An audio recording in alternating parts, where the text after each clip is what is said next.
ሰላም ጤና ይስጥልኝ የተከበራችሁና የተወደዳችሁ ተመልካቾቻችን ከብስራት ኤፍኤም የዩቲዩብ ቻናላችን ይለተረቡ የብስራት ኮምቦ ፕሮግራም ተጀምሯል። ተፈራ ታመነ ከመላው የስቱዲዮ ባለሙያዎች ጋር የጋራ ጊዜን ማሳለፍ ነው የሚሆነው። እስከ ቆይታችን ፍጻሜ ድረስ አብራችሁን ልትቆዩ በአክብሮት እንጋብዛችኋለን።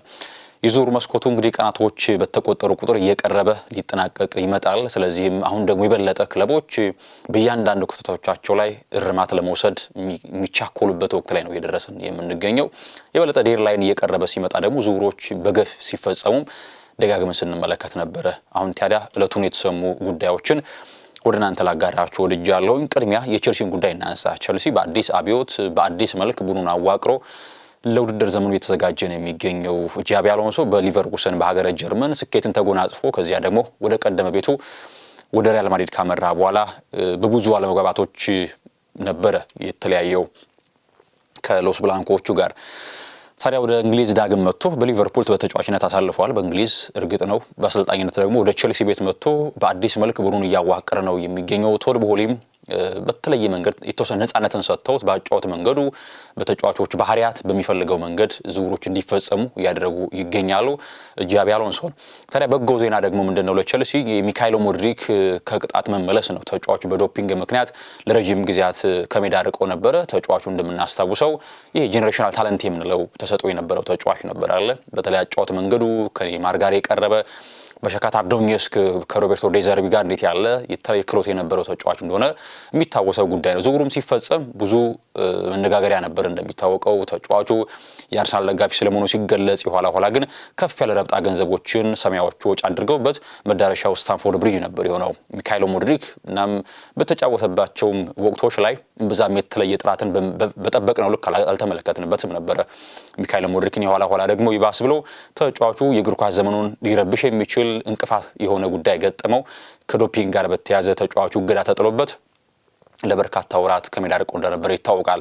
በቅርብ ጊዜ ታዲያ ተጫዋቹ ቅጣቱ ተነስቶለት እግር ኳስ ሜዳ እንዲመለስ ፈቃድ አግኝቶ ልምድ ሲያደርግ ነበር። በቼልሲ የቅድመ ዝግጅት ወቅቶች ላይም ስንመለከተው ነበር ሚካኤል ሞድሪክን።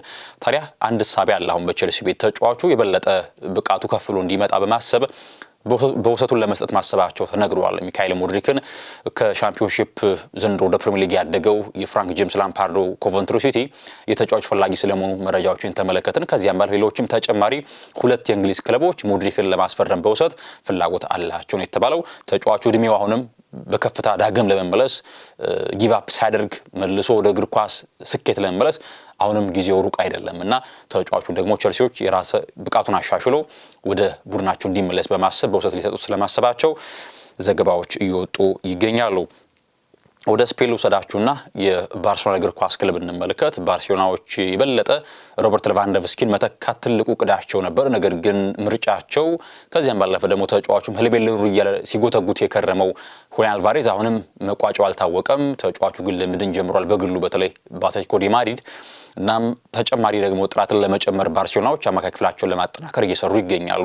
ምርጫቸው ደግሞ የላሮሃዎቹ ኮከብ የሆነው ሮድሪ ሆኗል። ሮድሪ በዚህ እድሜው እንኳን የዓለማችን ምርጥ 6 ቁጥር ስለመሆኑ በዓለም ዋንጫው ያስመሰከረ ተጫዋች ነው። ተጫዋቹ መዳረሻው ሪያል ማድሪድ ይመስል ነበር። ነገር ግን ኋላ በድንገት ዝውውሩ ታጥፎ ደግሞ ወደ ባርሴሎና ሆኗል። ተጫዋቹ ባርሳ መቀላቀሉ የሚቀር አይመስልም። ተጫዋቹም ማንቸስተር ሲቲዎች መቀላቀል የሚፈልገው ብቸኛ ቡድን ባርሴሎና ስለመሆኑ ነግሯቸዋል የሚል ታማኝ ምንጮችን ስንመለከት ነበር።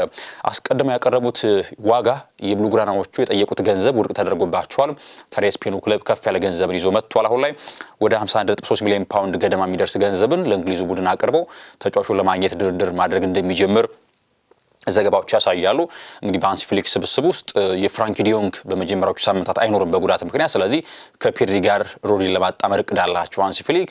ስለዚህ የበለጠ የነ ካሳዶ የነ ማርክ በርናል እድል ምናልባት በውሰት መሄድ አሊያም ደግሞ መልቀቅ ሊሆን እንደሚችል ይታሰባል። ነገር ግን የሮድሪ ተጨማሪ ጥራት ሆኖ ወደ ባርሴሎና ቤት መምጣት የአማካይ ክፍሉን ጥራት በጣም ከፍ እንደሚያደርገው ግልጽ ነው። እና ባርሴሎናዎችም በ51.3 ሚሊዮን ፓውንድ እንደሚያገኙት ተስፋ አድርገዋል የሚል ዘገባን ተመልክቻለሁ። ወደ ማንቸስተር ዩናይትድ ጉዳይ ልወስዳችሁ። ማንቸስተር ዩናይትድ በፕሪሚየር ሊጉ ከሚገኙ ቡድኖች የበለጠ ራሱን ማጠናከር የሚገባው ለከፍታ ራሱን ማብቃት ከፈለገ የበለጠ በዙር መስኮቱ በንቃት መሳተፍ እንዳለበት ግልጽ ነው። ምክንያቱም የአንድ ቡድን ስኬት ከመገለጫ ከሚሆኑት መካከል አስፈላጊ ከሚባሉ ግብዓቶች መካከል ዝውውር ቀዳሚው ነው። ስለዚህ በዝውውር በደንብ ራሱን ማደራጀት አለበት።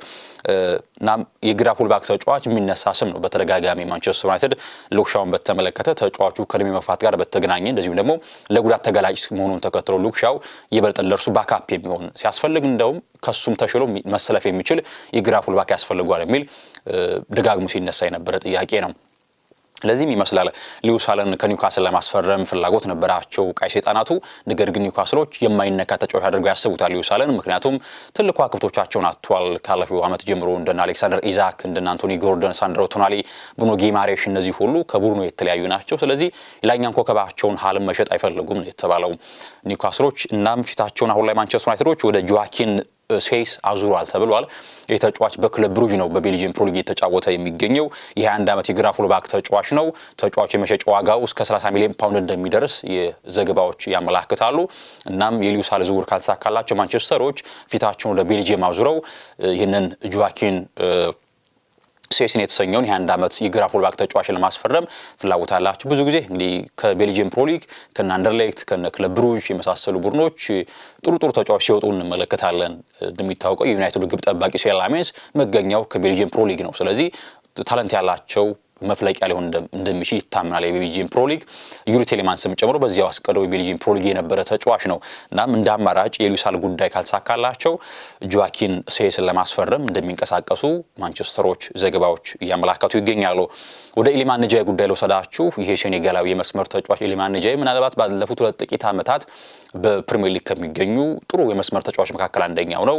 ተጫዋቹ በጣም ጥሩ ድሪብለር ነው። የስትሪት ፉትቦል ሲጫወት ያደገ ተጫዋች ነው በነገራችን ላይ ኢሊማን ነጃይ። እናም የድሪብል ኳሊቲው ከፍ ያለ ነው። በጣም ደፋር ነው። የበለጠ ደግሞ ለካውንተር ፕረስ የሚመች አይነት ተጫዋች ነው እና አሁን ተጫዋቹ ስሙ ከሳውዲ ሮሻን ሊግ ቡድን ከሆነው ከአልሂላል ጋር ይነሳ ነበር። ነገር ግን ተጫዋቹ ወደ ሳውዲ የመሄድ ፍላጎት እንደሌለውና በዚያው በፕሪሚየር ሊግ የመቆየት ፍላጎት እንዳለው ዘገባዎች ወጥቷል። እንደሚታወቀው አርሰናል የቪኒሲየስን ጁኒየር ዝውውር ኮንትራቱን በዚያው ካራዘመ በኋላ አማራጮችን እየተመለከተ ይገኛል። ከሚነሱ ስሞች መካከል ኢሊማን ነጃይ አንደኛው ነው። አርሰናል እንደ አማራጭ ከያዛቸው እንደ ኬናን ኢሊዝ የሚነሱ ስሞች ናቸው። ከዚያም ባለፈ ደግሞ ራፋኤል ሊያው ስሙ ይነሳል። ብራድሊ ባርኮላ ከነዚያ መካከል ኢሊማን ነጃይ የሚነሳው ስም ነው። ተጫዋቹ ግን ወደ ሳውዲ የመሄድ ፍላጎት እንደሌለውና በፕሪሚየር ሊግ ለመቆየት ፍላጎት አለው የሚል መረጃን ተመልክቻለሁ። ወደ ዱሳን ቭላሆቪች ጉዳይ ልወስዳችሁ። እንግዲህ ዱሳን ቭላሆቪች አንድ ወቅት ዓለማችን ላይ ከሚገኙ ምርጥ 9 ቁጥሮች መካከል አንዱ ስለመሆኑ ሲነገር ነበረ። ተጫዋቹም ወደ ቱሪን ሲመጣ ወደ ኢቬንቱስ ሲቀላቀል በጥብቅ ከእንግሊዝ ትልቅ ክለቦች መካከልም የሚፈልጉት አልጠፉም ነበረ በወቅቱ። ነገር ግን ተጫዋቹ ወደ ቱሪን መዳረሻውን አድርጎ በኢቬንቱስ ነበረ የተመለከትነው። አሁን ላይ ግን ከኮንትራት ነፃ ሆኖ ተጫዋቹ በፍሪ ኤጀንት ደረጃ ላይ ይገኛል። እናም ወደ ቤሽክታሽ ወደ ቱርኩ ክለብ ለመዘዋወር ተስማምቷል። በቀጣይ ሜዲካሉን አድርጎ ተጫዋቹ መዳረሻውን ሀገረ ቱርክ እንደሚያደርግ ይጠበቃል። እስከ 2029 ድረስ ኮንትራቱን ይፈራረማል ከቤሽክታሽ ጋር። ይህ የቱርክ ክለብ ከዚህ ቀደም የቤልጂየማዊን የአርሰናል የመስመር ተጫዋች ሊያንድሮ ትሮሳርድን በ17 ሚሊዮን ፓውንድ እንዳስፈረሙ ይታወቃል። የቱርክ ክለቦች ባለፉት ዓመታት በደንብ የነቃ ተሳትፎን ያደርጉ ይገኛሉ። በተለይ እድሜያቸው የገፉ በአውሮፓ ስም ያላቸውን ተጫዋቾች ከዚያም ባለፈ ደግሞ ተሰጥኦን የታደሉትን እየቃረሙ ወደ ሊጋቸው ይወስዳሉ።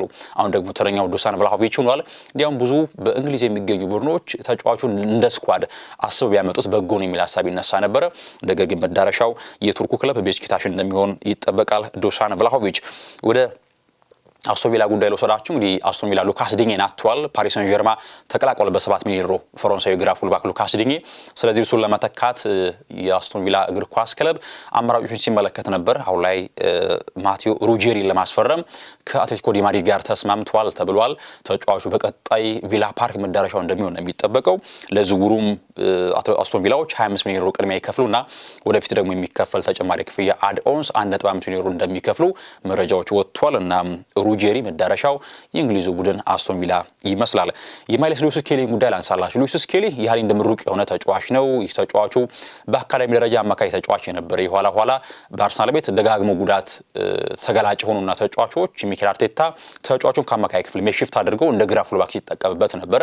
ከዚያ ደግሞ ባለፈው የውድድር ዓመት መጠናቀቂያ ወቅት ላይ በተለይ የማርቲን ዙቢሜንዲ ብቃት መዋዠቅን ተከትሎ ተጫዋቹ እንደ አማካይ ክፍል ተጫዋች አድርገው በቀደመ ተሰጥኦ ሲጠቀምበት ነበረ። በጣም ጥሩ የሚባል ለውጥን ነበር ሲያስመለክት ስንመለከት የነበረው። ተጫዋቹ በጣም ደፋር ነው። ስፔሶችን ካገኘ ድሪብል ያደረገ ለተቃራኒ ፈተናዎችም መፍጠር የሚችል ተጫዋች ነው። እናም ይህንን ተጫዋች በተመለከተ ከሰሞኑ አንዳንድ መረጃዎችን ስንሰማ ነበረ። ማንቸስተር ዩናይትድ እና ቼልሲ ሉዊስ ስኬሊን ለማስፈረም ፍላጎት አላቸው የሚል መረጃ ሲወጣ ነበረ። ነገር ግን ትናንት ከታማኝ መረጃ ምንጮች አንድ የተመለከትነው መረጃ ነበረ ሉዊስ ስኬሊ በፍጹም ከአርሰናል መልቀቅ ፍላጎት እንደሌለው ምናልባት እንኳን ለቦታው መፎካከርም ካለበት መታገል እንደሚፈልግና በዚያው በኤምሬትስ መቆየት ፍላጎት እንዳለው ታውቋል። አርሰናሎችም የተጫዋቹን መሸጥ እንደማይፈልጉ ነው የታወቀው። ሉዊስ ስኬሊ እድሜው ገና ለጋ ነው። ከዚያም ባለፈ በጣም ሰጥኦ ያለው ተጫዋች ነው። እናም በቀጣዮቹ ጊዜዎች በአርሰናል ቤት እንደሚቆይ መረጃዎች ወጥተዋል። በተለይ የብሩኖ ጊማሬሽ መምጣት ተከትሎ ነው መረጃዎች ሲወጡ የነበረው።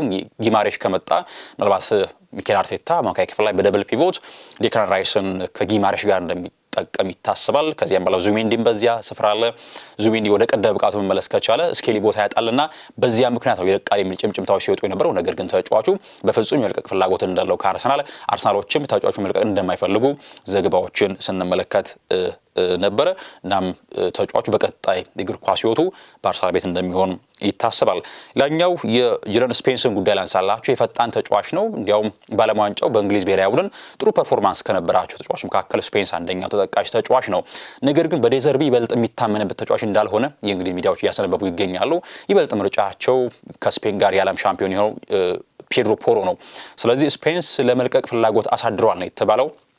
እንደሚታወቀው ደግሞ የጣሊያኑ ክለብ ኢንተር ሚላን ደምፍሪስን አጥቷል። ወደ ሪያል ማድሪድ ተዟዟሯል። ኔዘርላንዳዊው የመስመር ተከላካይ ዴንዘል ደምፍሪስ። ስለዚህ እርሱን ለመተካት ስፔንስን ለማስፈረም ኔራዚሮቹ እንቅስቃሴ ጀምሯል። ምናልባትም ተጫዋቹ እስከ 30 ሚሊዮን በሚደርስ ገንዘብ ወደ ጣሊያን ሊያመራ እንደሚችል ከወዲሁ መረጃዎች እየወጡ ይገኛሉ። እናም ከስፔንስ በተጨማሪ በነገራችን ላይ ከሊቨርፑል ከርቲስ ጆንስን ለማስፈረም ፍላጎት አላቸው ኢንተር ሚላኖች። ከዚህ ቀደም በዋጋ ነበር ያልተስማሙት። እናም ከፍ ያለ ገንዘብን ይዘው ወደ ሊቨርፑል ደጅ ሊመጡ እንደሚችሉ ኢንተሮች ይጠበቃል። እንግዲህ ክሪስቲያን ኪቩ በቀጣይ ስኩዴቶውን ለመድገም ፍላጎት አለው። በአውሮፓም ደግሞ ተፎካካሪ ቡድን መገንባት ይፈልጋል። ስለዚህ ከወደ እንግሊዝ ፊቱን አዙሮ ትልቅ ተጫዋቾችን ለማስፈረም እንቅስቃሴ መጀመሩን ስንመለከት ነበር። እንግዲህ በዕለቱ የተሰሙ ትልቅ የዝውውር ጉዳዮች እነዚህን ይመስላሉ። የዕለቱ ቆይታችን ይመስል ነበር። ተመልካቾቻችን ተፈራ ታመነ ከመላው የስቱዲዮ ባለሙያዎች ጋር ጊዜ ያሳልፍ ያለሁኝ ሰናይ ጊዜን ተመኘው።